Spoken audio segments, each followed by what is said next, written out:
What is going on, everybody? What is going on? It is technically Sunday. I should have called this Sunday morning shenanigans, but man, this was a great night for sports, man. Absolutely great night for sports. But let's get to the matter at hand with the Falcons versus Bucs. What the preview is.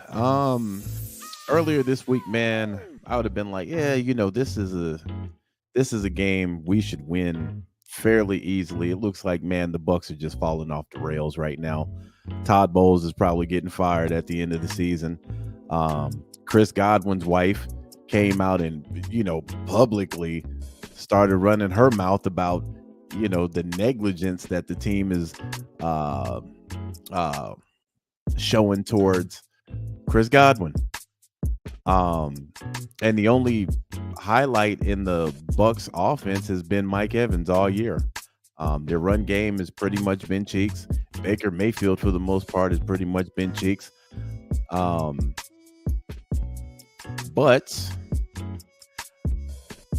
that was until I saw the injury report.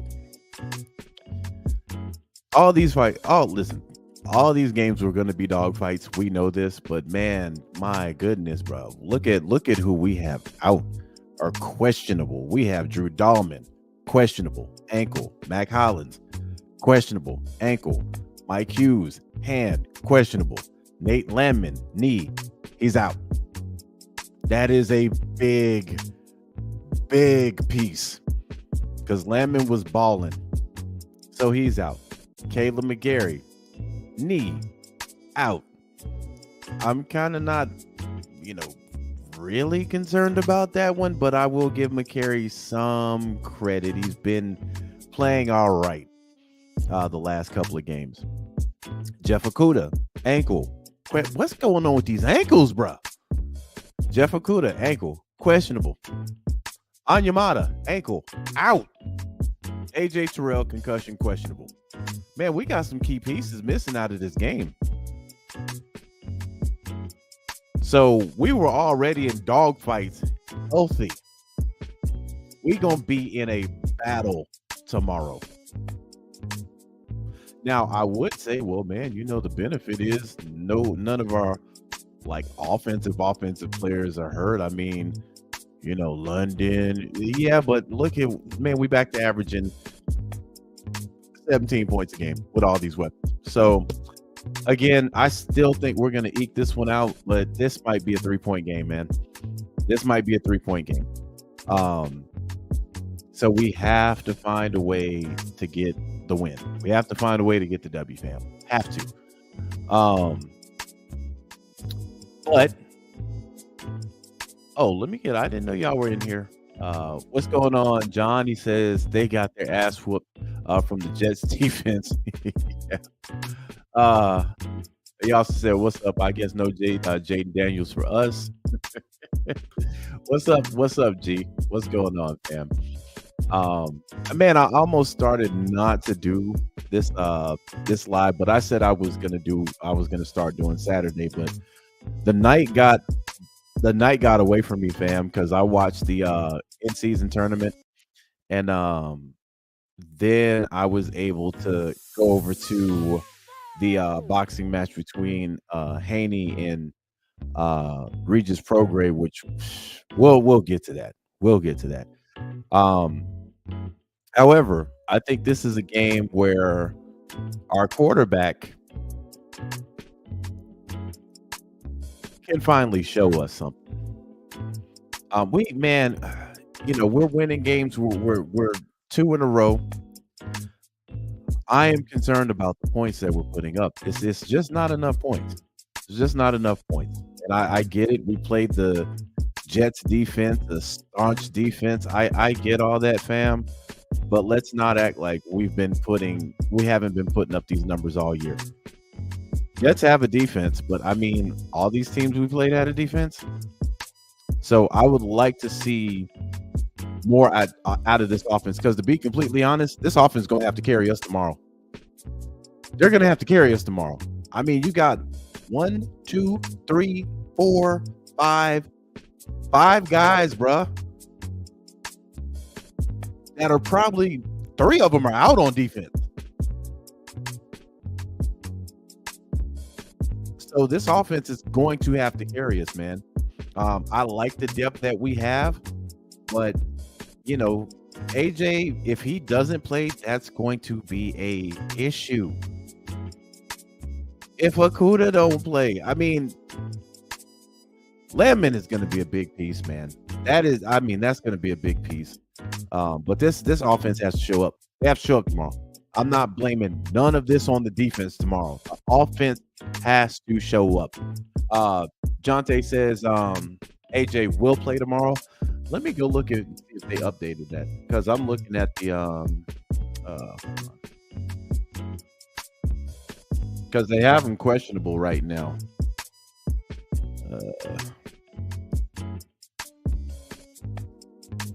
All right, let's see here. Okay, 7 hours ago. Okay, so AJ's there. He clears concussion protocol. Will play Sunday. Oh, they already got him back. Okay, cool. So that's one less thing we have to worry about. But yeah, this offense has to do something, man. They got to punch back. They got to do something.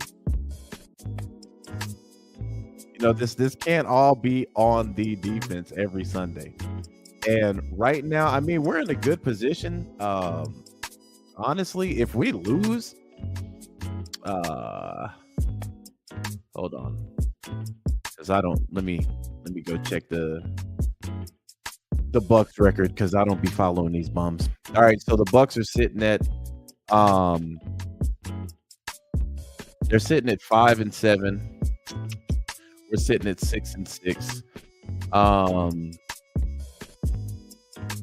right, I don't see they don't never show the divisional record. They show home and away.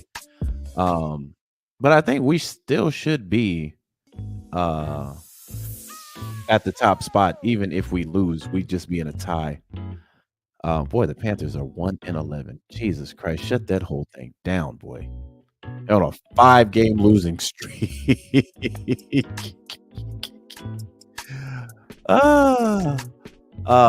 John says, yeah, but he has trouble with Evans. I mean, we probably have to play them similar to the last time we played them, where I think Chris Godwin's probably going to get more targets because his wife is running his mouth. But that organization over there is dysfunctional, man. They're absolutely dysfunctional. Todd Bowles has a losing record as a head coach. No matter where he's went, he's had a losing record. And this year he had a losing record with Tom Brady. They were 8-9 last year with Tom Brady. So let's go to what his wife said.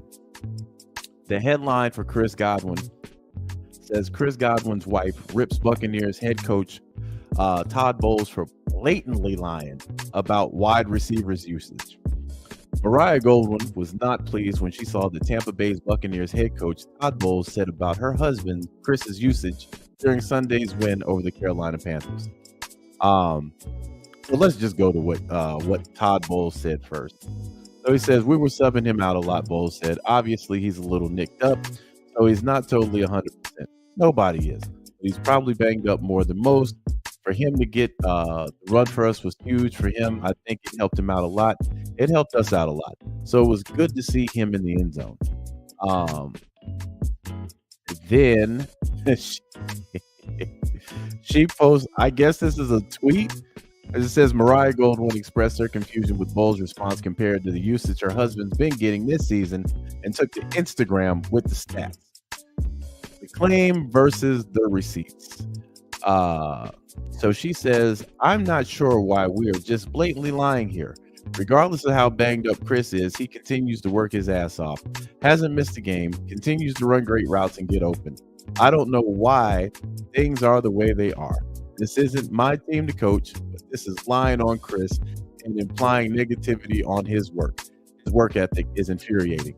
Let's not act like he had to be subbed out so much more than usual when in fact he's been playing just the same.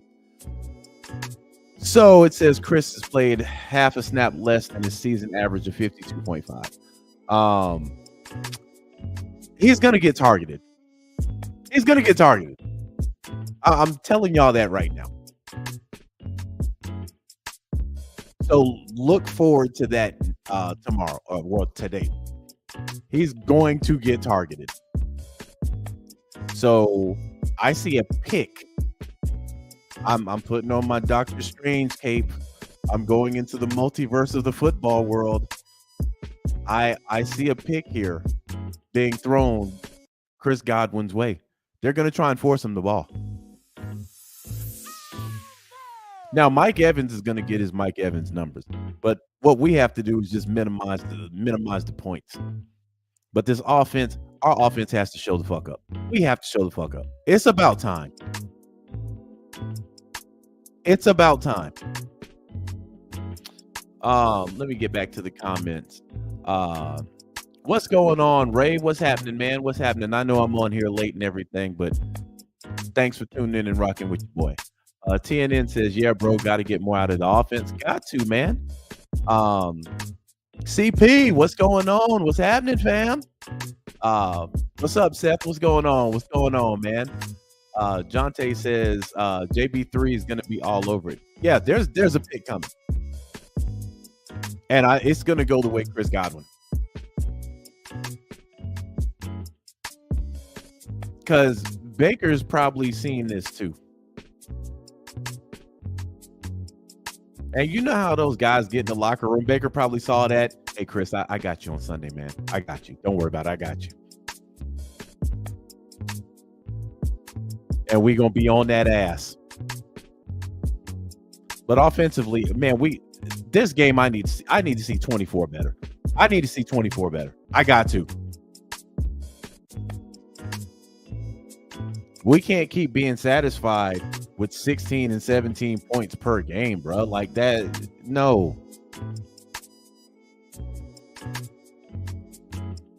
And that'll get you beat in this league. Don't believe me? Look at our losses. We need to put our foot on this team's neck. Period. Period. We're a better team than the Bucs. Let's just cut to the bullshit. We're a better team than the Bucs. But as we know, this is going to come down to the fourth quarter. This is probably going to be a 3-point game.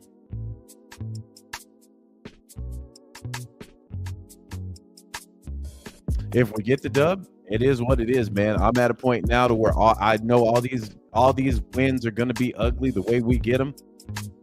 But it's about time this offense wakes the hell up. Arthur Smith needs to graduate from Tecmo Bowl to Super Tecmo Bowl. That's what I want to see. Let's go from Tecmo Bowl to Super Tecmo Bowl.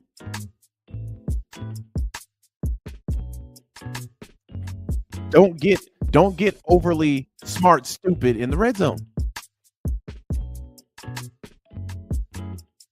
That's all a Falcon fan can ask for. I think the key on offense is probably going to be our run game. TA, Bijan. I don't really expect Cordell Patterson to get probably about 5 carries this game.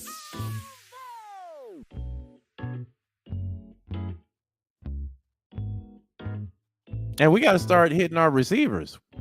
One receiver caught a ball last week. One. So we'll see what this offense does, man. I got us winning because the Tampa Bay just that cheeks. They that cheeks. I just got us winning by default. What's going on? RJ says, "What's up, Marcus? I just hope Coach Smith doesn't outcoach himself today." You and everybody else, fam. You and everybody else. What's going on, country boy? What's going on, man? Listen, fam, we got to be out here trying to catch and chase greatness, man. I'm one of these. I'm tired of the mediocre stuff. It's time to look towards greatness. And that segues into our next subject. Tonight, I saw greatness on display twice. 2 different sports. The Lakers win the first in-season chip against the Pacers, which honestly they dominated the Pacers from first to fourth. Played bully ball the majority of it. AD absolutely went off. I think AD had like 40 and 20 or some ridiculous shit like that. And I knew right on cue, as soon as the game ended, the hate was going to come. The fix was in. They fixed it to where LeBron could win. It's all about money. It's all about giving the fake gold another chip. And I'm sitting here and I'm like, that was the noise beforehand. Then after they won, it don't count, it's fake. Like, what? And I'd be thinking, I'm like, what if the Lakers would have lost? It literally would have shattered this whole theory that the game is rigged. If you watch the game tonight, that game was not rigged. The Pacers were getting every call known to man. Had they not got them calls, they would have got blown out. Halliburton really wasn't that dude tonight. Miles Turner fouled out. AD dominated them boys, man. Jonte says, why did LeBron get the MVP? I think that was a combination. They probably just tallied the whole in-season tourney. Even though AD balled out today, I think it might have been, the numbers throughout the whole entire in-season tourney. I think that's why LeBron got the MVP. Because AD, AD's a roller coaster. He's up and down in some of these games, bro. But this game, AD was the MVP. I think LeBron put up like 20 and 10 or some shit like that. But LeBron was out there bullying them boys too. And here's another reason why I'm like, it shouldn't be no LeBron hate at this point. This man is about to be 39, bruh. He shouldn't even be out there playing like that. So hate the boys that are playing in the league with him. Because he's still playing better than a lot of these players in the NBA. But see, the thing is, when you're great, you're going to get some hate, fam. It just is what it is. When you are a great caliber player, it works like this. You start as the underdog. Then when you win big, people cheer for you. And when you stay on a level of greatness, people cheer for you for a time. Then if you stay on top long enough, people start hating you. LeBron ain't the only victim in this situation. Look at what happened to the Golden State Warriors.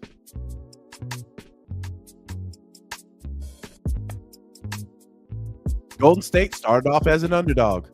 When they won their first chip, everybody cheered for them. When they won their second chip, everybody was cheering for them. When they were talking dynasty, everybody was cheering for them. When they got Kevin Durant, everybody started hating that team. They actually started hating Golden State before that happened, but they really hated Golden State after KD got there. It's just hate, bruh. Like, I never, ever, ever understood that. I don't get where hate comes from when you're great. And people miss LeBron when he's gone. When LeBron finally decides to hang it up and say, hey, man, I'm done. I gave y'all motherfuckers 21 plus seasons. I'm out. People will start missing him. Look at what's happening this season with Tom Brady.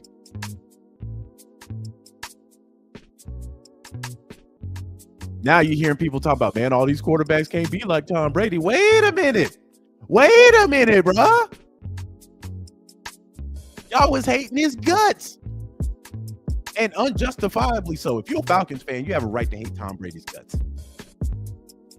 But the reason why you hate Tom Brady is because of what happened in the Super Bowl. But you still can't deny greatness.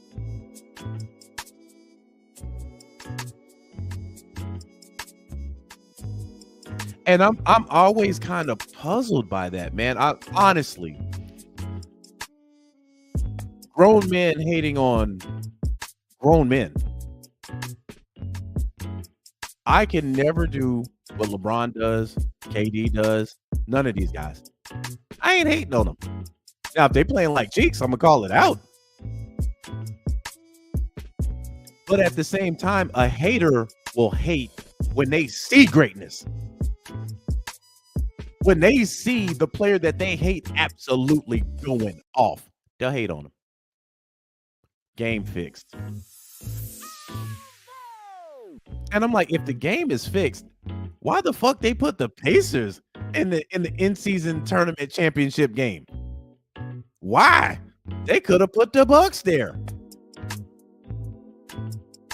Game ain't rigged, dog. It's just that's what happens when you great. You got to go out your way to say, hey, it's the reason why.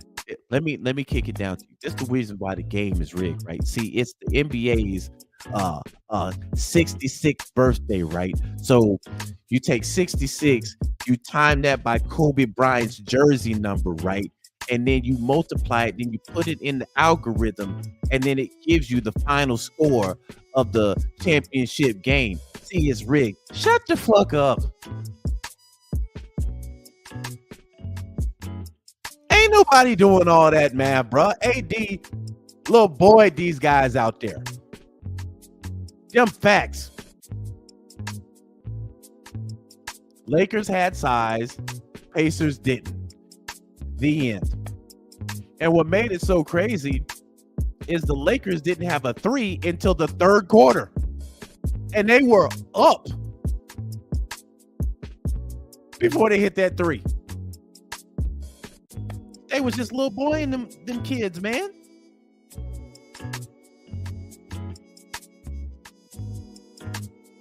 And them guys was out there balling. For people to say, oh, man, it didn't count. Tell that to the Suns. Tell that to the Suns that were crying about that timeout. Tell that to Giannis, who put up 39. Tell that to these other teams that were trying to get there, that it didn't matter. So I'm like this: if the in-game championship don't matter when LeBron retires, it don't matter no more. It don't matter no more, bruh. It don't matter next year, the year after next, or the year after next. So I don't give a fuck who wins that tournament after the fact. It don't count.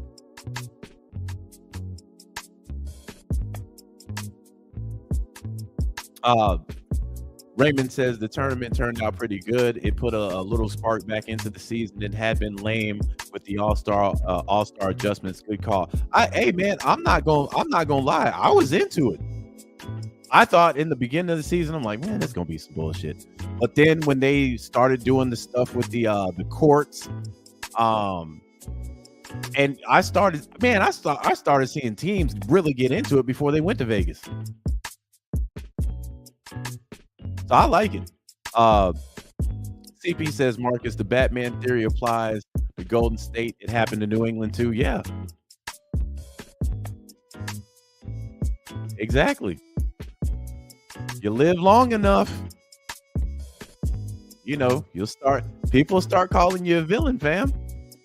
They'll turn on the hero. Which is, it's beyond weird because it's like, people have witnessed one of the best career runs of an athlete. And the hate is, and it's still hate. The man 39, bro. Y'all hating on a 39-year-old guy who's still playing. Anyway, I digress. I'll never understand shit. I don't get it. But let's go from a 39-year-old to a 25-year-old. A lot of y'all might not know this. I am a huge boxing aficionado. Huge. There is a 25-year-old in the boxing game right now by the name of Devin Haney who receives he's probably the most hated boxer in pro boxing right now. Same exact shit they give LeBron. When he didn't have a title, couldn't get a title fight. People claim they didn't want to fight him. He isn't a box office draw. That was an excuse for these boxers to duck Devin Haney. Then when Devin Haney got a belt, they called him the email champ because Lomachenko vacated it because he didn't, wait for it, want to fucking fight Devin Haney. So Devin Haney gets the belt, and then he gets a shot at Undisputed. Devin Haney has to go over to Australia, where they've rigged fights before. You don't believe me? Go revisit Manny Pacquiao, Jeff Horn. They basically stole that belt from Pacquiao. And then Horn turned around and lost it to Crawford. But go back and watch that fight. I'm like, how the fuck does a fighter win a match when, like, in the 10th round, the ref was talking about calling the fight because he had to see something from that boxer that won? Devin Haney had to go over there, not once, but twice. Didn't really get paid a lot, too. Both times. Kambosos was the A side. Both times. went over there, whooped his ass, turned around 6 months later, whooped his ass again. Then came back to the States and fought Lomachenko, who had ducked him 4 years prior. And then when the fight was over and Devin Haney won, they were like, it was rigged. He didn't win. Lomachenko won. The hate came out immediately. Then it was so bad that even the haters had to turn around and say, well, after I watched the fight, I can kind of understand why they gave it to Devin Haney.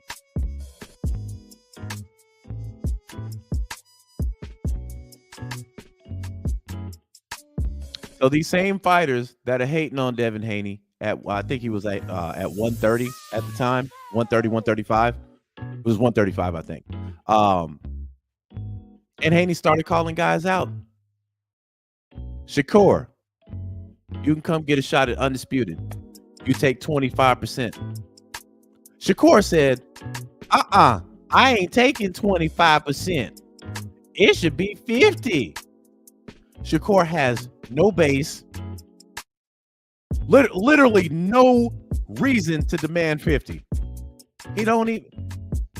Everybody knows who Shakur Stevenson is. Don't nobody know who the fuck he's beating.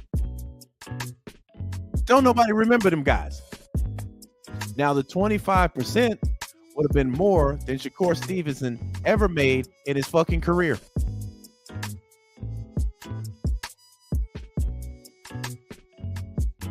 So Devin says, well, fuck it then. You don't want it, I'm gonna move up. I'm gonna move up to 140. Fuck y'all. Y'all ain't really talking about nothing here. Tank ain't talking about nothing. Y'all all calling my name when I'm about to go into a fight. After I get out of a fight, y'all motherfuckers ain't saying nothing. Now, Shakur Stevenson took a fight, I think this was last month. He took less money. Less money. Make that make sense. To fight a guy he ran around the ring on. But they still hating Devin, though.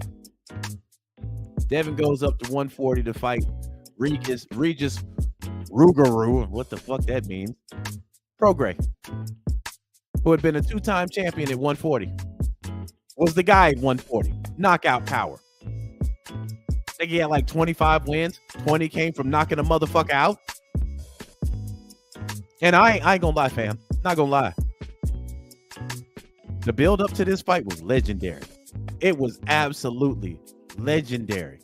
But I'm sitting here thinking to myself, Devin Haney gonna whoop this boy. He gonna whoop this boy. I didn't see Prograis fight before. He gonna whoop this boy, bro. But Prograis talking cash shit. I'm gonna fuck this boy up.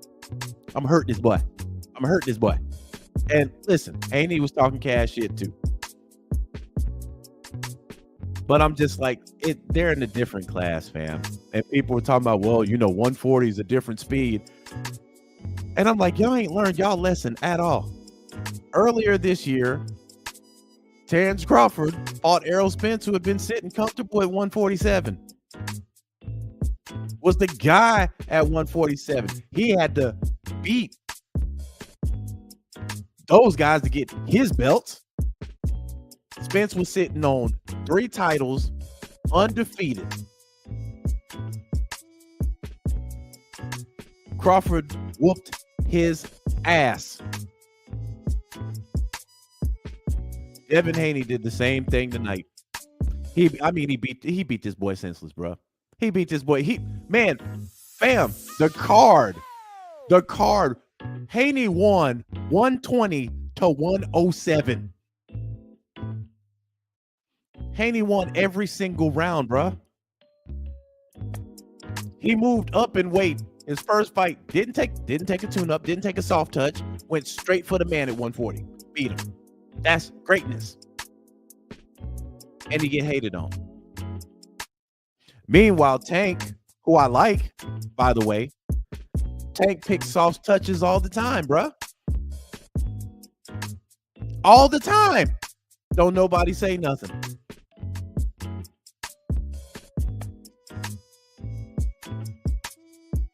Ryan Garcia was the biggest name on Tank's resume. And I like Tank. But when Tank takes a soft touch, don't nobody say shit. Meanwhile, the last 4 fights that Haney's fought, he took the straps off of Kambosos. He defended the straps against Kambosos. He went and fought Lomachenko, who is a former champ, beat him, went to 140, and then beat another champ who was supposed to be the guy at 140. This is greatness, fam. I don't understand where I don't get the culture of hate. Nobody hates on Harrison Barnes. Y'all understand me? Nobody hates on mediocre guys.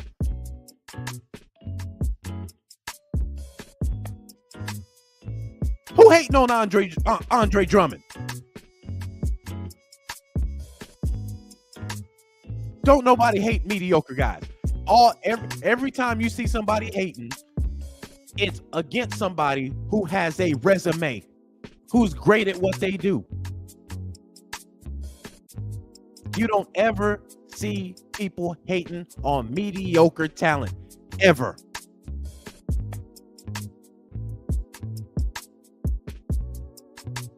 When was the last time you heard somebody hating on Jordan Poole? We know he trash. Kyle Kuzma.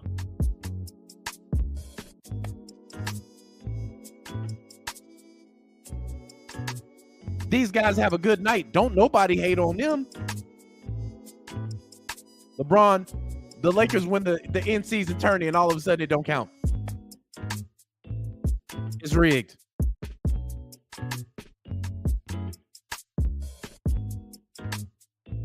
But when Golden State puts up a monster, when Golden State assembles the Avengers of basketball, don't nobody say that's rigged.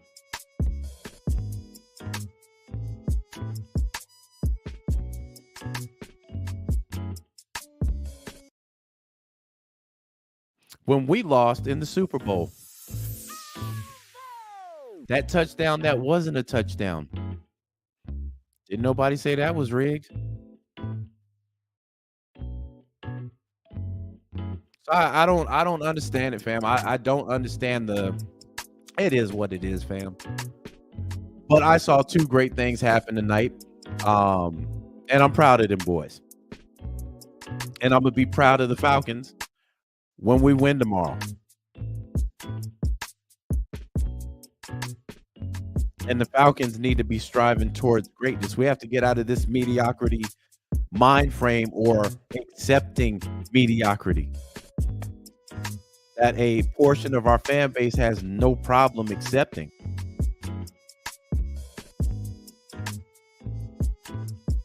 I don't want to hear nothing about a rebuild. I don't want to hear nothing about that. I don't want to hear nothing about it takes time. Don't want to hear that either. It's been 3 years. That's a mediocre mind frame. Greatness is we go out there and we play tomorrow. We're getting this dub. And the next week, we're getting that dub too. Because can't nobody beat us. That's what made Ray Lewis great. Ray Lewis wasn't on a championship team every year. But what made Ray Lewis great was the fact that he had that mentality every time he hit the field.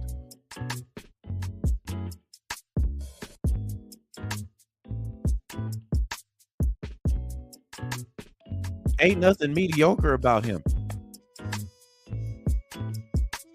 And our players need to get to the level to where they need to have that mind frame. Any team we playing, they losing. Period. Offense, we putting up 28 a game. That's just the way it is. We don't give a fuck who comes in here or where we got to go to get it.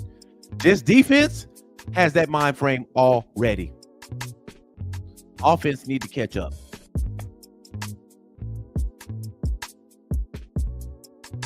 You can see it on the defensive side of the ball. Offense, not so much. Body language, completely different. And that might be because who's calling the plays. I don't know. But tomorrow, offense, this on you. This on you. This on you Sunday. This on you this week. Defense been paying for dinner all year. This on you. And it ain't like the Bucs defense is top tier either. Let's look at some numbers, man. Let's look at some numbers.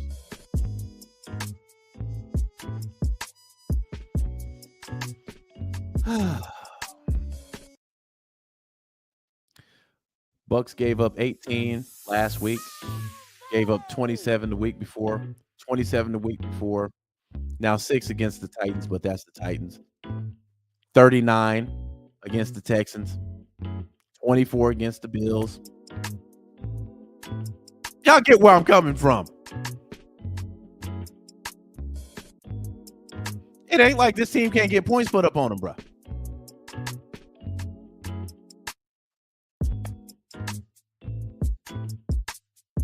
So, when we played them, we put up fucking 16. Man, this got to stop. This has got to stop.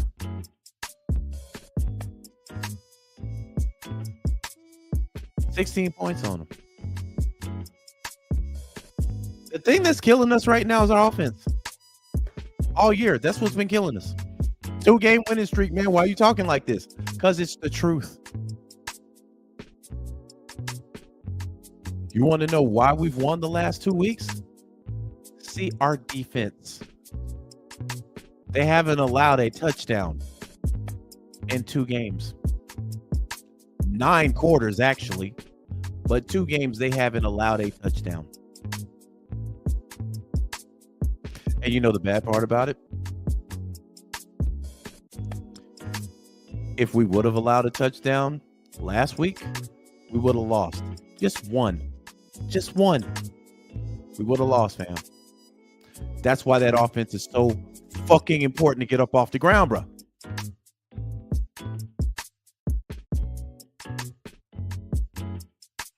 John says, don't forget about Koo. Koo right now, listen. Right now, our MVPs, Jesse Bates. I'm gonna put. Oh boy, that's hard because, man, Landman. Oh, I'm gonna give the edge to Jesse Bates. Landman, he's been playing that good. I'm gonna give it to Jesse Bates, but Koo the MVP also. Koo's only missed 1 damn field goal all year, bruh.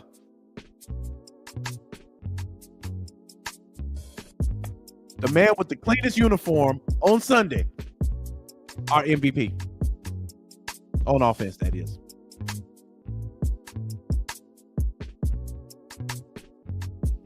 Ray says, do you know that if we win tomorrow, it'll be our first 3-game win streak since 2019? I'll take it, fam. I'll take it. Any way we can get it, I'll take it. I'll take it. I'll take it.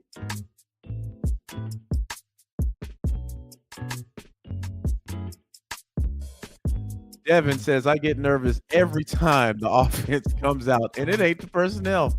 I'm nervous for Arthur Smith's mindset prep for his team and his and Ragon's game plan. Yeah, man. Again, we're in a conundrum because if we make it to the playoffs, Smith ain't getting fired. So it's like this. We might be seeing this same offense next year. But right now, I need Arthur Smith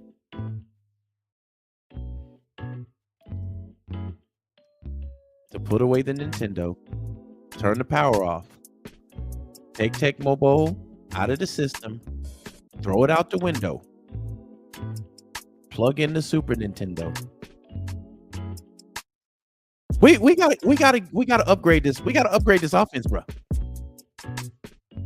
I ain't even asking you to get the PlayStation yet.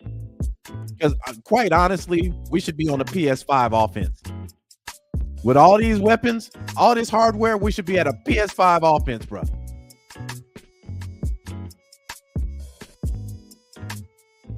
$16 points ain't gonna get it, fam. It ain't gonna get it. Now, people say this is complaining.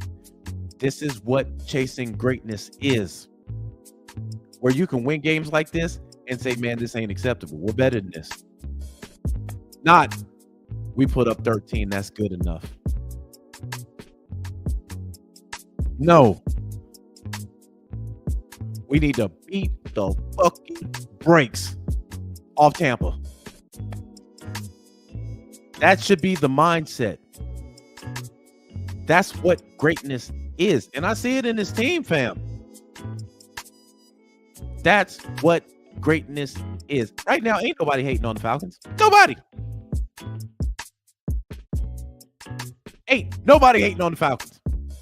People hate on Kansas City, though.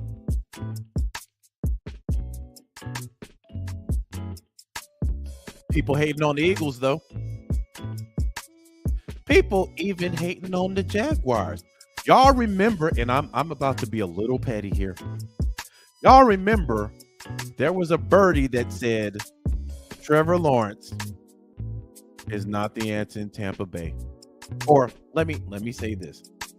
They heard people talking about, is Trevor Lawrence that guy? Family, do you know when Trevor Lawrence went down, they were talking about a shift in the AFC? They were literally talking about Trevor Lawrence going down. This can change the way the AFC is structured in the playoffs. My guy, if Trevor ain't that guy, the backup should be enough.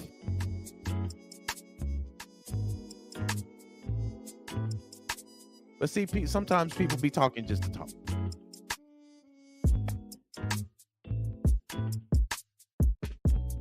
See, the truth can run a marathon.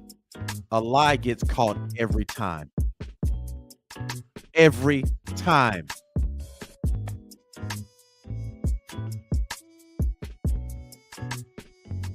And haters will lie. To win their argument, they'll lie or to make a straw man argument.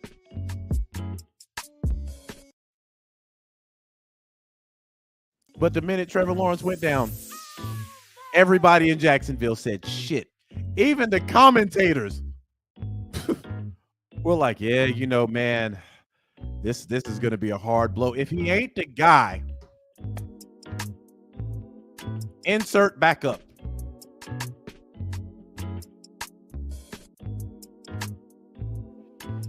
Seth says, I hope we have more than 200 yards offense. I think we will against Tampa, though. I really will. I think with you got to give the Jets credit, but 200 is just, you can't have that on the road or at home. So I think we'll bounce back. I think we might do 140 rushing tomorrow. I think we'll bounce back on the yardage. Ray says, I see a lot of people really looking into us possibly selecting Jaden Daniels next year, even if we make the playoffs. Do you still think we go QB next year? Man, I'm gonna be like Arthur Smith. There's a lot of variables that go with that. A lot of variables.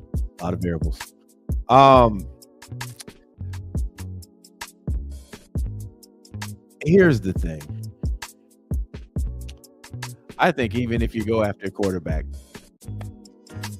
I honestly, if Arthur Smith is in this organization next year, I don't think they go on quarterback, because you see, he has a love affair with Desmond Ridder.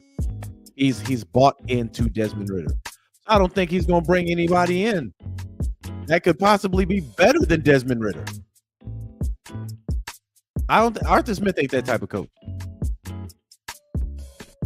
If we do bring in a quarterback, he's going to be as mediocre as Desmond's been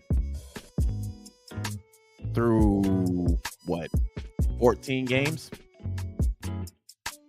Man, Mark, he ain't mediocre. He ain't mediocre, man. He's a rookie. I see a lot of potential in him, man. That don't matter. He's still playing at a mediocre level, bro. Now, I see minor improvements since he's been benched.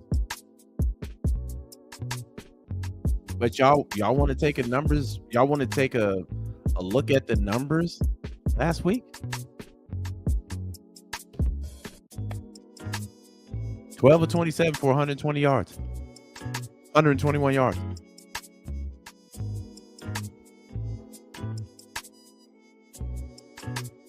I mean, we can go through the numbers for all his games. So I don't think Arthur's going to bring in a guy that can possibly usurp Desmond Ridder. That's the conundrum that you find yourself in if we make the playoffs. Now, if we don't make the playoffs and they fire Arthur Smith, then I think they probably would go after a quarterback, whether that be a veteran or whether that be they get somebody in the draft. But right now, nah. Desmond's your guy as long as Arthur Smith is there. And I've noticed in a lot of these press conferences, he zeroes in on Desmond Ridder, not really anybody else on the offense.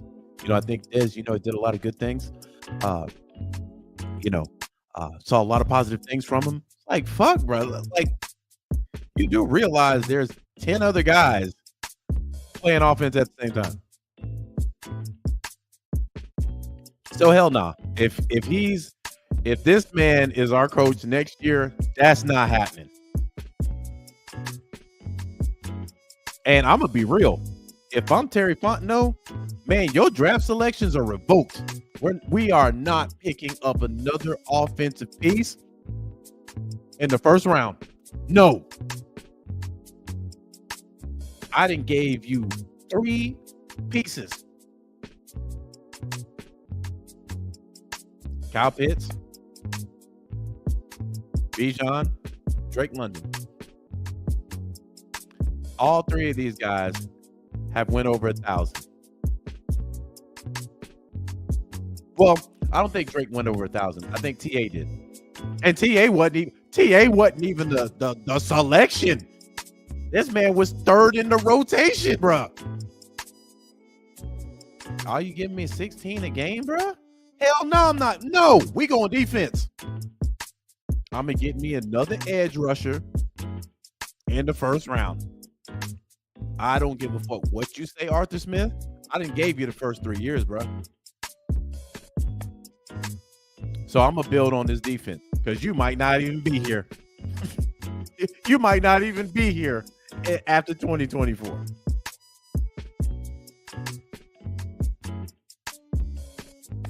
If I'm Terry Fontenot, that's what I'm telling them. That's what I'm telling them. You don't get to pick up a new toy next year. This is what you tell kids at Christmas. You ain't get what you want at Christmas. Your grades wasn't good enough. What's up with these C's and D's? How you get a D in recess? Man, you ain't getting that new system. That's what I'm telling Arthur Smith, if he's still our coach.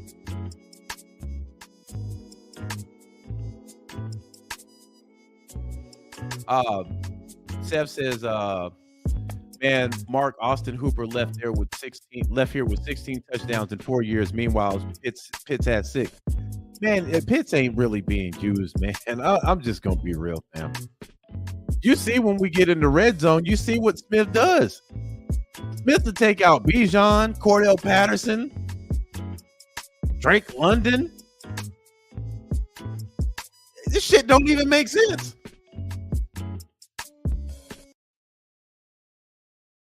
And think about when our backup came in for those 2 games. Cordell Hodge got loose. Scotty Miller got loose. Since Ritter's been back in, you ain't really heard from neither one.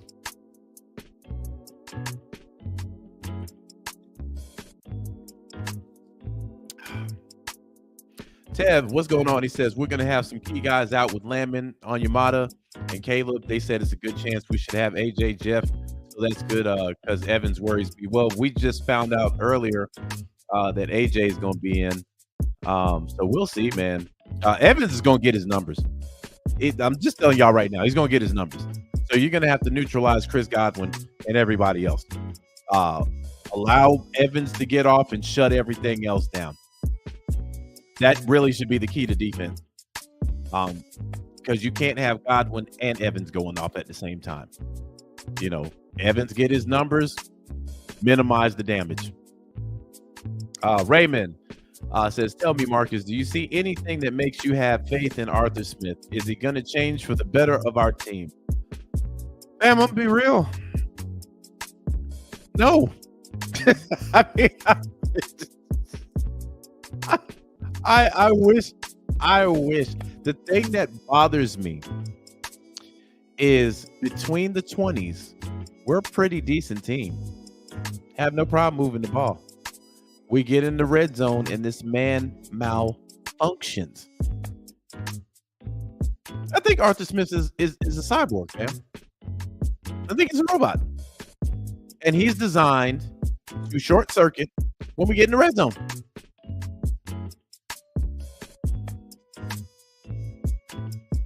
That's what I believe. All the mistakes, red zone.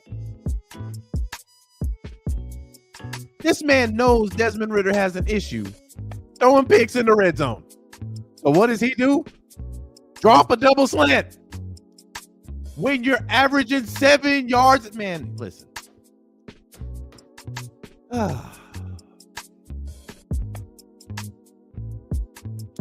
He's a cyborg, bro. Somebody needs to update his system. I think that's what's going on, man.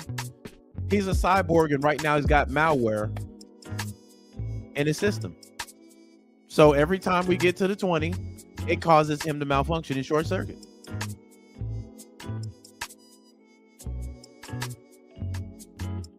But listen, the report card on his offense right now is a D. Could that be the fact that he's gambled it all on what we're now being sold a rookie QB? Maybe. Maybe.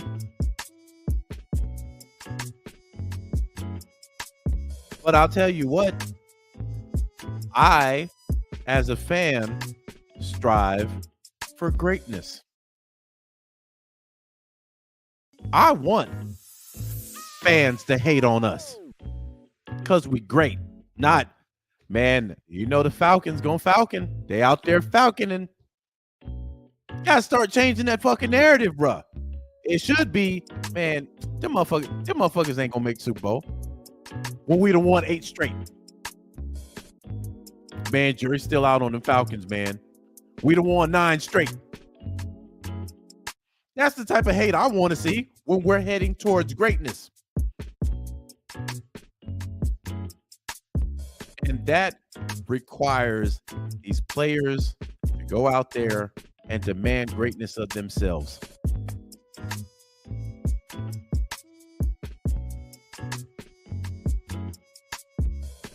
Now, we're on a 2-game winning streak.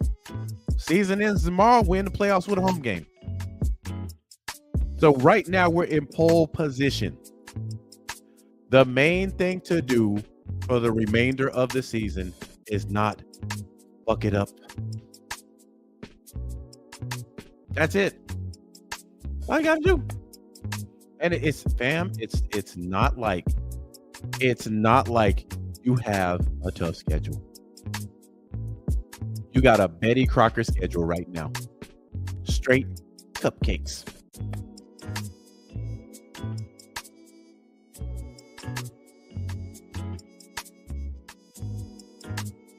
So that's what I want to see.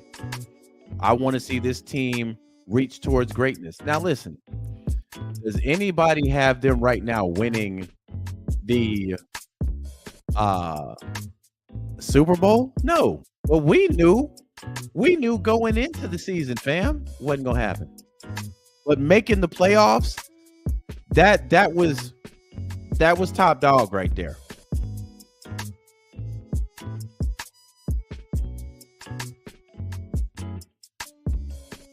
But right now,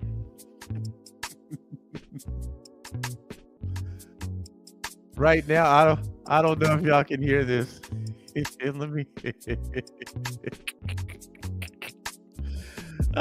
let me do this real quick. Right now, hold on. Let me let me share my screen, fam. Let me share my screen real quick. Hold on. Right now, this is what I see when our offense comes on the field, right? Defense comes on the field, we top dog. We top dog. I'm like, I'm not worried about nothing. I ain't worried about nothing at all, fam. We gonna get through it. When this offense though, when they hit the field, this is what I hear. This is what I hear, fam.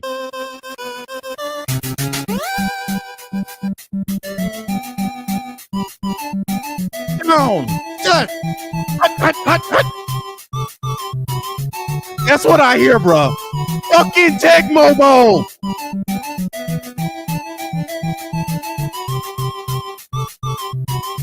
Let's take it a step further. Let's take it a step further. These are the plays getting drawn up.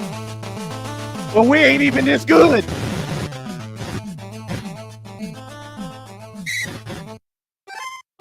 Look at this. This is hold on. Let me go back, fam. Let me go back.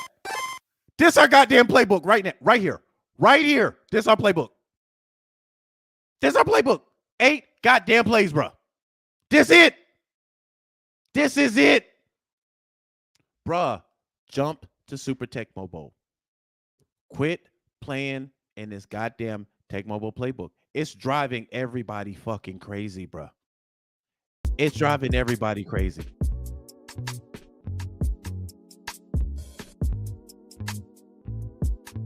Still say, that was Dez that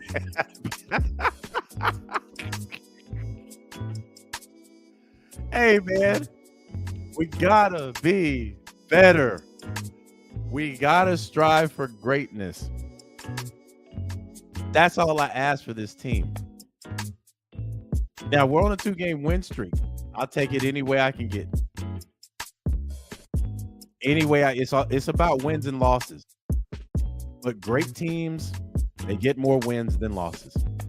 So I'm looking at, I think tomorrow, I'm going to give the Falcons a bit. I think we're going to score 24 to 27 points. I think we're going to score 24 to 27. It's going to concern me if we get out of this game with a win, but we only scored 16. Or we scored under 20. That's going to be concerning to me. Because now we're moving backwards. The thing about Heineke, those 2 games that Heineke played, we were averaging over 20 points a game. Whether you thought he was boo-boo in that second game, it's neither here nor there. We were still averaging 20 points in those 2 games. Before that, it was 16.6. Now, if you take away the Jesse Bates touchdown, the pick 6, you're right where you were.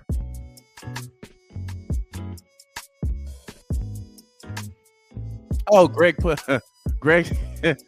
said, let nothing distract you from the fact that Desmond Ridder fumbled the first snap of the Jets game.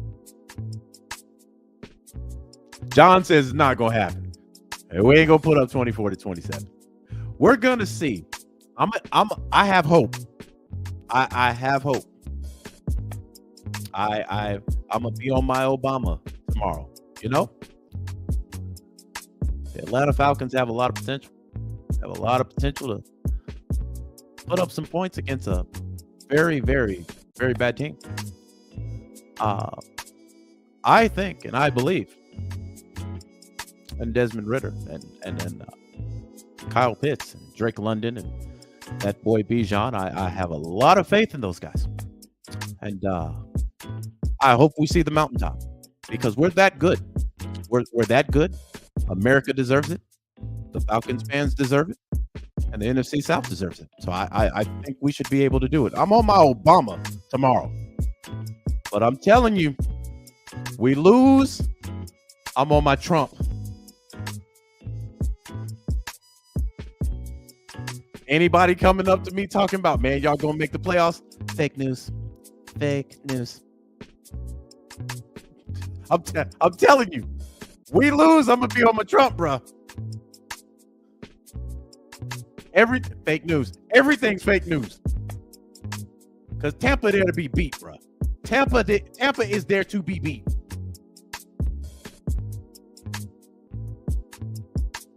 You are in control of your own fucking destiny.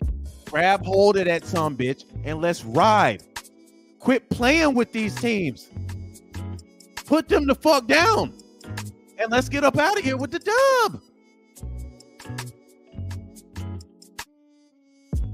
Tev says they better take advantage of the defense with 3 key guys out. It's going to be hard for their defense to get pressure without Vita and White and whoever replaces Jamal D. Oh, I forgot the Vita was out. I mean, when we played, wasn't Vita was hurt when we played him last time? Yeah, I'm on my Obama, fam. I'm on my Obama. We're gonna come out with the victory. I see it. I can feel it. I can touch it. All we have to do is have hope. Hope will get you many things in life. You just gotta grab onto it. I'm on my Obama.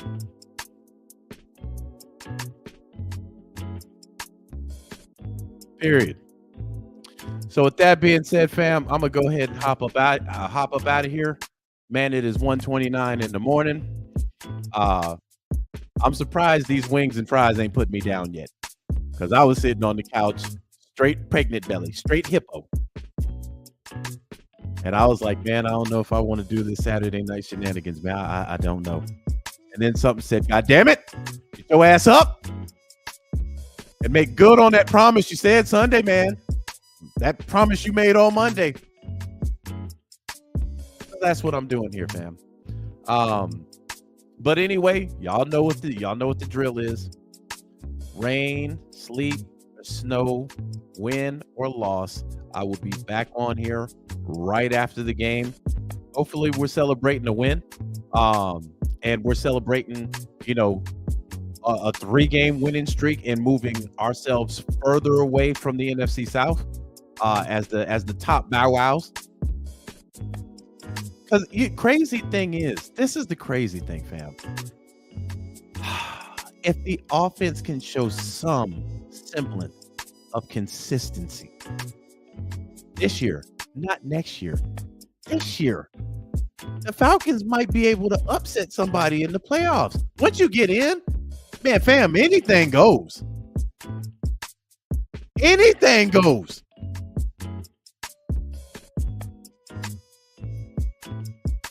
And we've seen teams crawl into the playoffs and make a run. But anyhow, fam, I thank everybody that came on here. Shout out to Stunt. Shout out to John. Shout out to Raymond. Devin, I see you up here, man. Let me get this real quick. Devin says also every press conference we're going talks about him being in the box as if he actually calls play. Yeah, y'all know that man makes the coffee. Y'all know he makes the coffee. But I will see you guys tomorrow after the game, man, and we'll chop it up. That being said, man, y'all have yourselves a great night. Get some rest, because we got a game to win tomorrow. Peace.